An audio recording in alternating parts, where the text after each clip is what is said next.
titip. Titip apa? Ayam. Ayam piro? Separuh meneh. Wis basing lah kuwi entuke. Sak entuke. Enggak enak lho lek kono mbok iki. Titip aku. Ngendi? Ngudukmu sik lho lah. Aku wis diomong gak nggo dhuwit lebih. Alah, yo aja pelit-pelit ngopo lho lah. Nah, dhuwit kerokan nggih ngopo apa ya payu. Aku gak nggo dhuwit lebih lho, Ro. Aja pelit-pelit dadi wong, titip Lah sik. sapa? Lah kuwi dititipi ra gelem. Bukannya gak gelem, dhuwitku ki ya pas. Alah yo sik kono lah. Gesekne siletmu kuwi. Sing wingi mau wis mbok bayar saiki titip meneh. Ya dikumpulne sik lho, kok sakit tak bayar. Wis sak ide lho, wingi gur piro lho. Iki Kowe ngerti, piro? senengane dhek kan silet pitik to. Tuku sekilo ya ora dibayar lho. Wis 20.000 lho, lagi Dek 20.000 lho lho. utang-utang ning warung yo ndi ora dibayar. Sing mbok hitung kuwi. Titip tok. Lah lah mboke tomate wingi ra mbok hitung. Orang anakmu pas nangis ning kono njaluk balon orang mbok ijoli. Iya ora gek wis piro kuwi ro? Wis genah Kurang lho. ada juta lho. Lah edan Lah bocah rumah iki. sama aku bang to.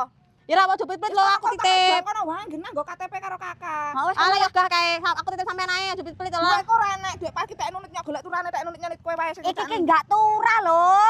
Ojo pelit-pelit lho, kaya mati mbok gotong dhewe apa piye lho, ngor tanggane kok pelit lho. Bongkol lho ya dhek. Lah kok apa kerebutan kaya ngono kuwi.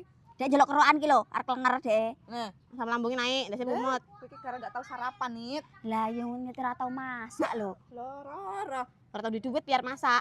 Kene utangi duit aku bayar kontrakan. Balik nang mertuane kono lho nit. Wis ora mending balik wae kowe ro lah. Balik wae yo. Lah timbangane mikire kontrakan ngono kuwi. Ya salah tak Malah bayar. duit nggo kontrak kuwi kena nggo tuku jajan kue. Apa yang ngono? Ini lah ngono gaya arep urip mandiri. Kowe iki kok bayar ro. Wis ora usah Ora gengsi usah kowe wis mandiri, melak Ro. mertone lah kowe lah. Ya salah aku tak balik lek mertua Lah lah. bojone kerjanane gur turu lho. Aku titip pokoknya ya, titip lombok karo Bramang Bawang ngerti tempene 5.000. Aku gak gawa dhuwit lebih. Wis Mbak gendong mangkat to.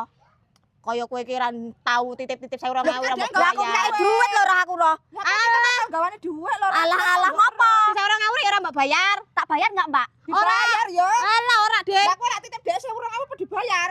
Ora ta? Nah, Ora. berarti iku dhek sing kaya ngono ki, Mbak. Kowe lho amben-amben tukokne somai 2.000 ora mbok ijoli to. Wis tak tomboki terus. Ya saiki pisan meneh lho.